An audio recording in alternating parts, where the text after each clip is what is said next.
africaine d'aviation, CAA, encore et toujours motivé de Nenga Fatedi. Na année 2026, on peut, Azan Lissous Kokubisa, perfection de Nenga Kosakanate, na ba service d'ailleurs, sécurité, confort, na régularité, bon, di mélange lundi Lissous na Nenga Kosakanate, mon côté na terrain, c'est Pélas de ces Pélas, à Tibabion est la dernière génération, le col à Airbus A320, pour la destination est dans la province pour la ville, il y a RDC. Bongo Sénaté, na 2026 Oyo, CAA a conquis 34 mokoka na service et ma client na ye. Ah, CAA, Mose Pélissi. Oui, madame Nabolandia, info retrait à journal, la peuple pour la peuple mbote na bino nyonso to fongoli yango pour ngota sabino ndenge mokolo ya lundi Sénat ezalaki bongo na séance plénière pe le même lundi wana bomolaki ndenge premier ministre Judith Soumino na fond baptisme livre na kombo ya culture sauf le peuple sensap azalaki distingué et pas institut des auditeurs internes. Week-end électif na chambre haute ya parlement Sénat ya République démocratique du Congo ba adoptaki kuna na palais du peuple calendrier ya misala ya session ordinaire ya mois de mars 2026 ezalaki bongo na séance plénière président na yango Jean-Michel Sama Lukonde Kenge. Calendrier ya session ordinaire oyo ezali adopté yango ezali ko établir conférence ya président oyo basanganaki vendredi euti koleka conformément à l'article 75 alinéa D ya règlement intérieur. Calendrier oyo ezali bongo na ba matière législative boye deux projets ya loi oyo ezali kolobela ratification ya accord de paix entre RDC na Rwanda et accord stratégique économique entre États-Unis et la République démocratique du Congo pour na ba matière non législative et sengeli kotalisake ba matière oyo ezali lié na ba contrôle parlementaire na rapport ya ba vacances parlementaires pour la période il y a le 16 décembre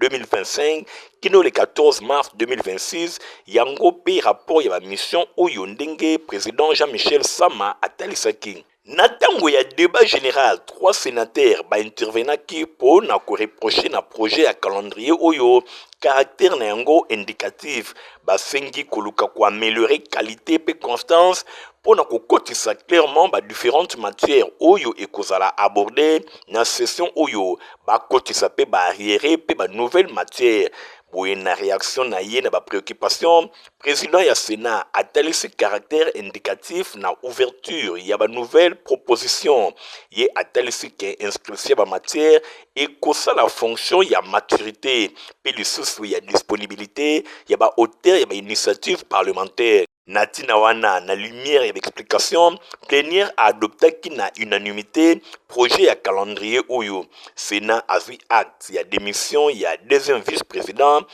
Modeste Bahati Lukwebo et na troisième séance plénière il y a session oyo il y a mars 2026 chambre ya bassage bango bazui acte ya démission il y a sénateur Bahati Lukwebo na poste ya deuxième vice-président après mise en place il y a commission spéciale chargée à examiner dossier oyo na délai à 72 heures boye pétition oyo ezalaki initié et pas il y a sénateur Danika Bongo le 16 mars et Otikoleka. Vous avez, Monsieur le Président. Soirée très haute en couleur, Pomo Bangé, na mon seule caisse nationale de sécurité sociale des agents publics de l'État, SENSAP na mokuse ezako sala, na terme ya gouvernance et Kuba, grâce à gestion ya très bonne qualité, ya le top manager Junior Mata Melanga, baki selaka les transformateurs azako imprimé depuis arrivé na tête ya entreprise publique Oyo, Talatina, Institut des auditeurs interne du Congo IIA na mokuse na présence ya Afia Africa basalaki remise ya diplôme de mérite avec mention spéciale et pas ya les transformateurs les top manager Junior Mata Melanga na qualité na ye ya meilleur dirigeant ndenge afandisa na sensa fonction ya audit interne conformément na ba directive ya IIA global ISA pe certification ISO 9001 SENSAP akembisi mobange na système ya gouvernance moderne oyo eza basé na contrôle interne structuré, système managérial ya kilo na respect ya ba standards internationaux. Le top manager mosala kitoko bamoni kati na ye qualité ya gestionnaire moko hors norme yango akokaki ko rater honneur ya boete à travers remise ya diplôme de mérite oyo ya mogbake. Visiblement tiré de manière quasi assistante à boulet rouge sur les structures publiques. Eh bien, l'opinion doit noter ce soir que la CENSAP, la Caisse nationale de sécurité sociale des agents publics de l'État, certes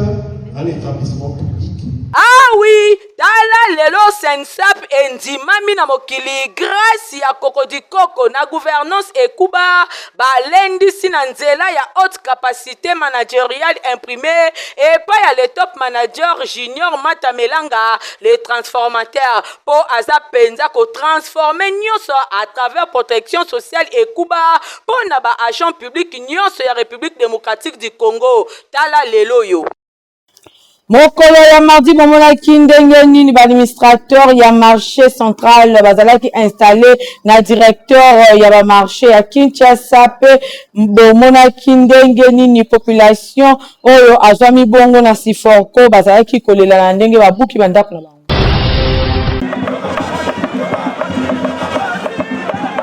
Ambiance ezalaki makasi na libande ya siège ya direction générale de marché de Kinshasa 2e cas na Mokuse. Pambate ezalaki occasion pour na ko installer pe ko présenter ba membre ya comité de gestion ya marché central ya ville ya Kinshasa oyo tobenga Kazando na sima ya nomination na bango mikolo eleki epai ya gouverneur ya ville ya Kinshasa Daniel Bumba. Bo simba pe boye bake parmi ba oyo bazalaki installé pe présenter tomonaki présence ya madame Iguette Lukalu Mwambui oyo azali pe membre na comité de gestion ya marché central. Bo simba pe boye bake ayaki mon côté maman Iguette Lukalu Mwambui azalaki accompagné na ba militant ebele ya Union pour la démocratie et le progrès social oyo bayaki ko accompagner libanda e yinda ki makasi botala bino moko ezali ko lakisa ke madame Iguette Lukalu Mwambui azali vraiment mutu ya batu.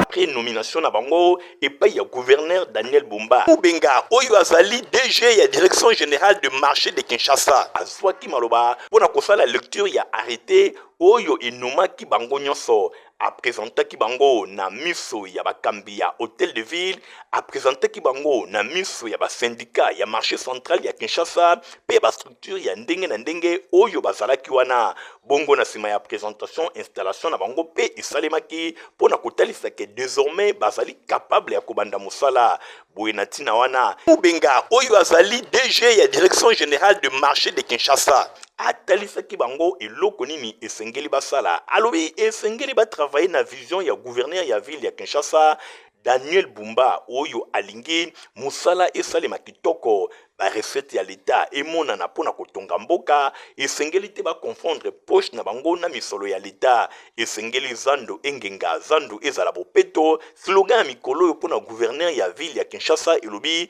zando ezali fulute nyonso wana ezali kotalisa ke bazwi instruction moko ya makasi pona kosala mosala na ndenge elongobani ambiance ezalaki vraiment de taille ba installer bango esengeli bayeba na kobanda mosala na sima ya installation bosimba pe boyeba ke madame Iguette Lukalu Mwambui lokola mutu ya bato base nyonso bazwaki balobi bakotika ebongo te atambolaki makolo tina marché central ya ville ya Kinshasa pona kosala visite boye base na ye bazalaki toujours pene na ye loyembo na monoko ndenge kaka bino moko bozali komona. Désormais madame Iguette Lukalu Mwambui akoti na comité de gestion ya marché central ya ville ya Kinshasa oyo tomesana kobenga zando mosala ekosalema kitoko pamba te madame Iguette Lukalu Mwambui azali mwasi oyo bongo ezali kosala akokontribuye makasi na mosala oyo epesameli.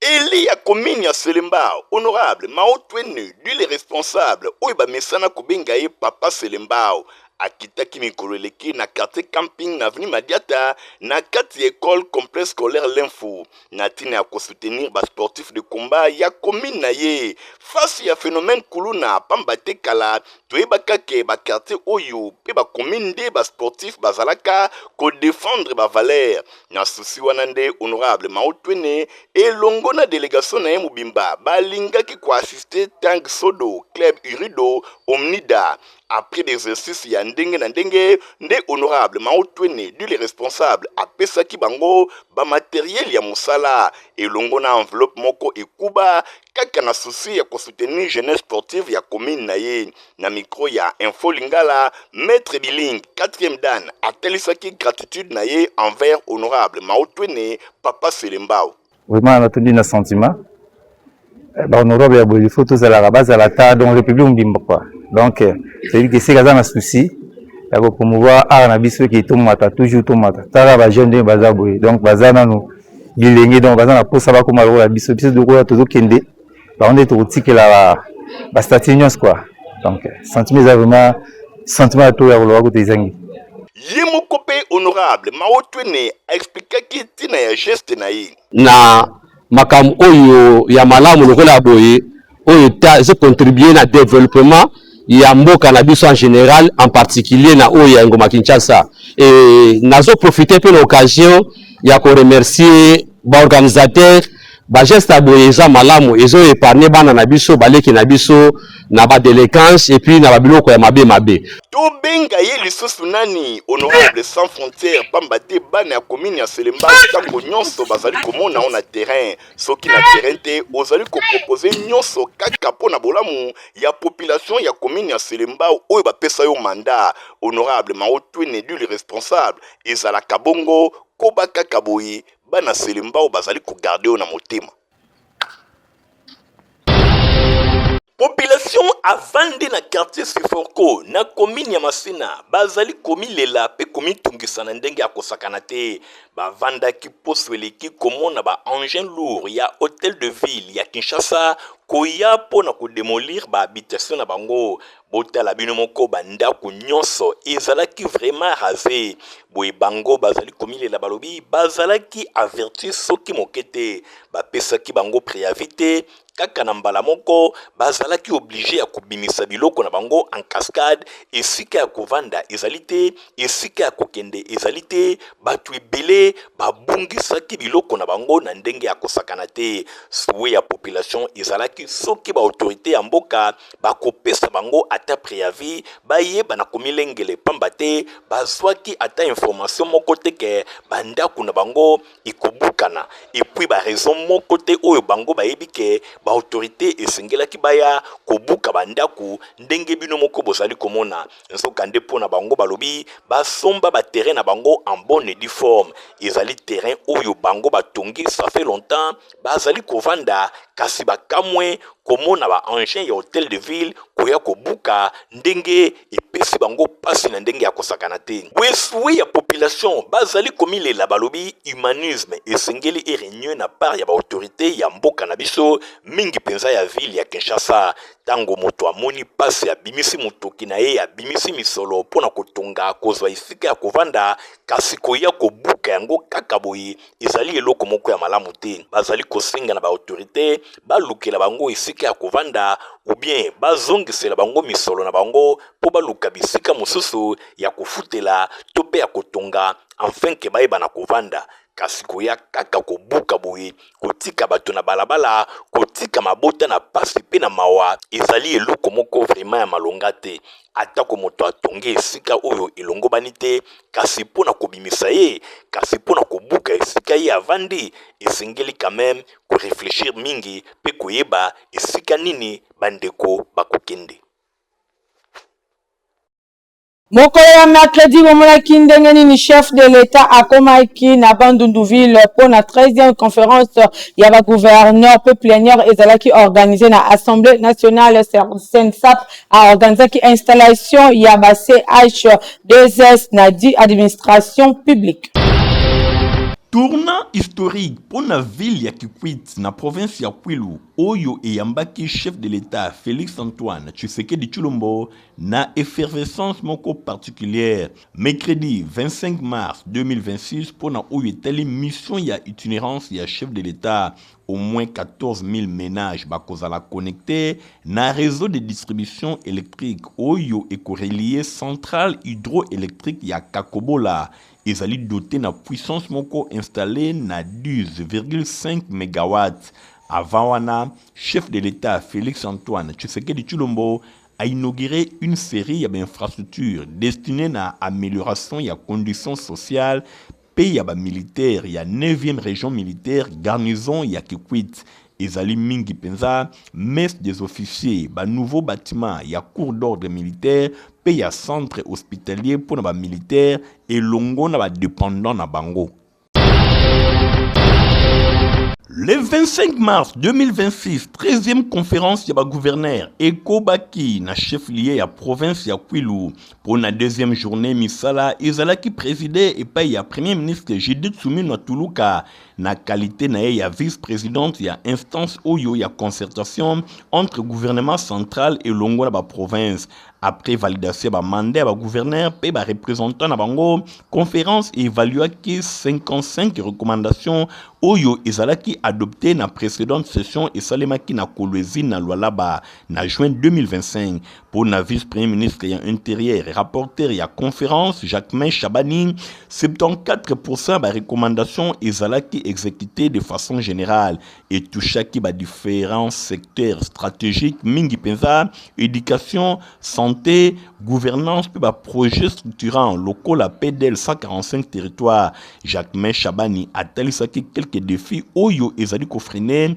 réalisation et recommandation oyo nyonso mingi penza ba contraintes financières administratives techniques et sécuritaires mingi na partie est de la République démocratique du Congo et pas wapi une bonne partie ezali occupée et pas ya armée rwandaise na ba supplétif na ya AFC M23. Après état des lieux place et komaki na ba différents panels conformément à thème, il y a 13e session Oyo, transformation, il y a secteur agricole, halieutique et pastoral, il y a développement rural, peu connexion à marché urbain, intervenant qui dans le secteur agricole, ministre d'État, ministre en charge de l'agriculture et sécurité alimentaire, Moïndo Nzangi, a lobé 5 piliers pour nous permettre Namboka et reconquérir autonomie alimentaire, s'appuyer qui na vision, il y a président de la République Félix Antoine Tshisekedi Tshilombo pour nous étaler revanche dans sol sur le sous-sol, il y a République démocratique du Congo. Premier pilier, disponibilité à la semence, il y a qualité Oyo ezali kosala actuellement défaut. 95% d'infrastructure, il y a production à la semence, yango ezana etamoko ya kobeba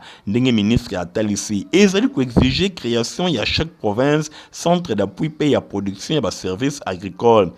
Ou bebo provinciaux Oyo ezali ko viser kokoti sa production à la semence améliorée. Deuxième pilier, disponibilité, il y a fertilisant, paix, perspective, yango natina wana esengeli kotonga ba pays à unité autonome, production fertilisant pour na kosili sa dépendance vis-à-vis à pays voisins. Ba pilier mususu misatu ezali mécanisation agricole stratégique, il y a production peut que ça va privé na appui à petits producteurs peut enfin stockage et transformation il y a commercialisation ba diagnostic oyo ezali kokoti ça va réforme ya makasi pour na mingi fondation il y a gouvernance agricole financement innovant il y a agriculture peut ba crédit oyo ezali prévu na budget ezali ko souffrir une exécution ba investissement privé mise en place il y a banque peut ya crédit agricole il y a fonds national il y a développement agricole accès na ba terre agricole peut lutte contre ba tracasserie fiscale na secteur wana nangambo na ministre d'État ya développement rural Grégoire Mouchel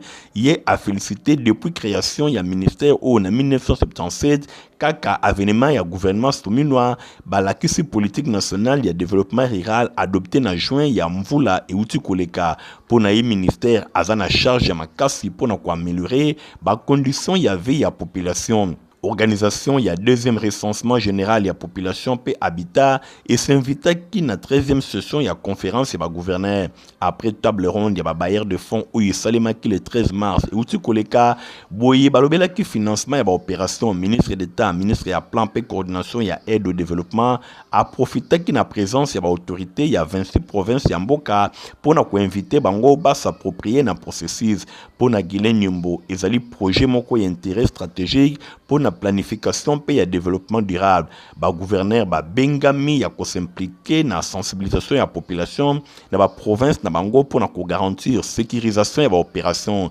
Misala, il y a 13e session, il y a conférence, il y a gouverneur et Fungwamaki le 24 mars et Uti Koleka et Koko Bakino le 28 mars où Izali Koya session où Izali essentiellement basée dans le secteur de développement na base.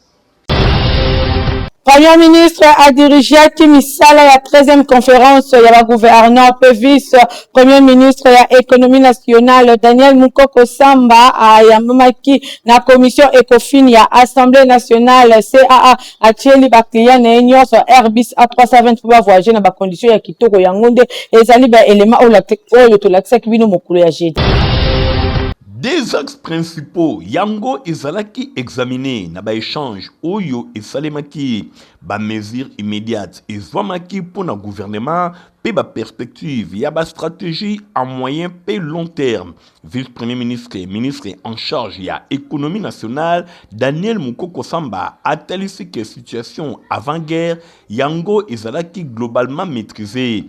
A présenté qui état de lié et rassurant dans le secteur Oyo a indiqué que ba déséquilibre lié na ba manque à gagner yango nyonso ezalaki maîtrisé na fin ya mois de décembre 2025 l'état a valu ko rembourser les sociétés na ba opérateurs pétroliers tendance ezalaki inversée au profit du trésor public na ba gain Oyo ezalaki réalisé. Vice-premier ministre a présenté que plan moko ya contingence Oyo ezalaki ko viser pour garantir disponibilité continue de produits pétroliers, pour assurer distribution moko efficace de produits, pour maintenir attractivité du marché congolais pour les fournisseurs. Insista que le fait que le gouvernement a veillé pour maintenir niveau moko ya stock suffisant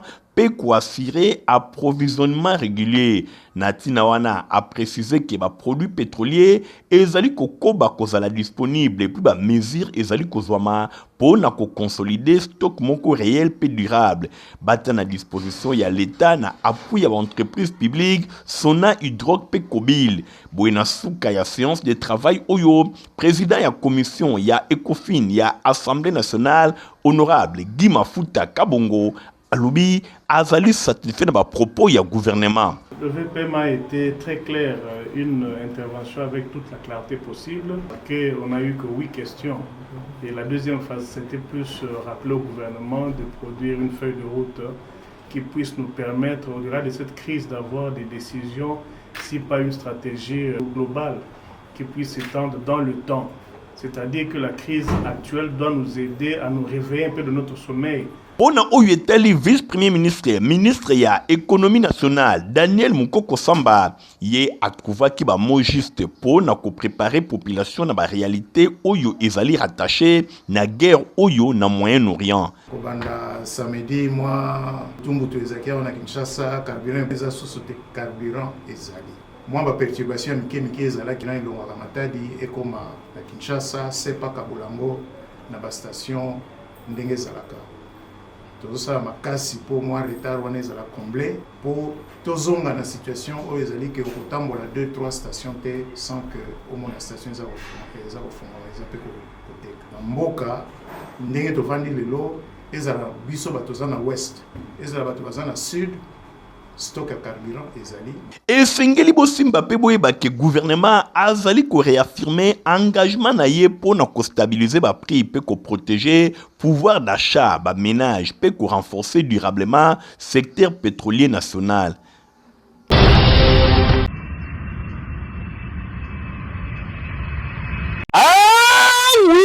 Compagnie africaine d'aviation, CAA, encore et toujours motivé de n'engager de fatiguer. Na année 2026, on peut, à Zoli jusqu'au Koumissa, perfection na ndenge kosakana te na ba service na ye sécurité confort na régularité bondimelanga lendi lisusu na ndenge kosakana te moko te na terrain c'est pelas de ces pelas atie bavion na ya dernière génération lokola Airbus A320 pour na badestination ebele na baprovince mpe baville ya RDC bongo sénaté na 2026 oyo CAA akokisi 34 motoka na service ya baklient na ye. CAA mosepelisi mokolo ya vendredi bomonaki ndenge nini chef de l'état ainauguraki centrale hydroélectrique ya Kakobo la SRI ezali liziba ya bavisa soko olingo voyager na mokili mobimba bokende kuna pe honorable Maotwene assistaki na ba obsèque ya directeur na ye ya kala Daniel Zolameso. Centrale hydroélectrique ya Kakobola ezalaki officiellement mise en service et par le chef de l'État Félix Antoine Tshisekedi Tshilombo jeudi 26 mars 2026. Réseau ya distribution électrique Oyo ezali destiné na plus de 9000 ménages mobimba. Accomplissement historique moko ya makasi Oyo ezali ko répondre na ba grand défi ya province ya Kwilu Oyo ezalaki tango molai privé na électricité. Relance ya économie locale na création ba unité de production, amélioration ba services sociaux de base, création ba opportunités d'emploi, réduction ya ba coûts énergétiques pe ya fiabilité, ya approvisionnement na électricité, infrastructure ya génie civil Oyo ezali bongo ya liboso pe unique barrage Oyo etongami na province ya Kwilu yango ezali doté na puissance moko ya 10,5 MW na 3 unités ya 3,5 MW chacune. Bosimba pe boyebake au relance na yango officiellement ekosepelisa province ya Kwilu na ndenge ya kosakana te Oyo ezali kokumbama directement na likambo etali développement pour na contrée Oyo ya République démocratique du Congo. Muninga malamu baye bakaye na tango ya pasi ndakisa ya honorable Maotwene du les responsables akendaki na paroisse Saint-Jean-Baptiste na commune ya Bumbu pour na rendre ba dernier hommage na kondo papa Daniel Nzolameso Oyo azalaka moko ya ba directeur ya école conventionnelle Saint-Jean-Baptiste pe lisusu kondo papa Daniel Nzolameso azalaka parmi ba papa Oyo ba mona kokola ya honorable Maotwene pe azwa mate ya ebele epai na ye na reconnaissance wanande honorable Maotwene akokaki te kotikala indifférent après ba dépôt ba gerbe de fleurs honorable Maotwene a accompagné qui corps Tina Libanda pour ekende na dernière demeure. Bosimba pe boyebake Daniel Nzolameso abotama na 1937 pe atikibiso na 2026 donc na âge ya 89 ans de vie tika ete molimo na ye epe manakimia. Kolongwa wana eli ya commune ya Selemba honorable sans frontières Maotwene akendaki na avenue manifeste na salle Theresia toujours na commune ya Bumbu pour na honorer invitation ya structure Erogal lisanga Oyo ezali kosangisa 3 communes Totangi, Bumbu, Makala na Selembao. Après investiture ya nouveau président na yango Boyo Kambela ya honorable Maotwene sans frontières. Balobaka, l'union fait la force. Et division et profitaka na batute. Kasi division et profitaka na mongona. Boko kozala na vision mokote, mais lokola tozali famille. Et ça na bakamususu esengeli tochaka ngona mesa pour ensemble to réfléchir, totala ndenge to avancer ensemble. Vraiment ya koloba mingi eza te nazosenga na biso banso oyo tozali esika oyo na baoyo baye te tosimba ndeko na biso landri na maboko tosoutenir ye na manda ya sika ya zwi toyeba ke eshek na ye eza mpe eshek na biso banso kasi komata na ye mpona développement ya Selemba Okungu Makala ezali mpona biso banso. Ezalaka nde boye honorable Maotwene du les responsables tout droit kaka po azali toujours proche ya population. bososoli ke info retro ya info lingala yango ekomi na suka soki boapresaki yango bopesa merci na Nathalie Kaila Kapenda oyo asélectionnaki baélément oyo na nsima caméra tozalaki bongo na Fabrice Lundombi mpe Christian Kengebeni journal ape mpona mpe ezaka supervisé epai ya Héritier Mapine mi coordonné par Stéphanas Kande bandeko botika malamu au revoir. Ah oui, compagnie africaine d'aviation, CAA, encore et toujours motivé na ndenge ya deux fois TD. Na année 2026 oyo po azali lisusu kokubisa perfection na ndenge kosakana te na ba service na ye, sécurité, confort, na régularité, bondi melange lendi lisusu na ndenge kosakana te mon côté na terrain. C'est Pelas de ces Pelas. Atie avion na la dernière génération, lokola Airbus A320. Pour la destination ebele na ba province pour la ville ya RDC bongo sénaté na 2026 oyo CAA a conquis 34 motoka na service ma client na ye. Ah CAA mo sepelisi.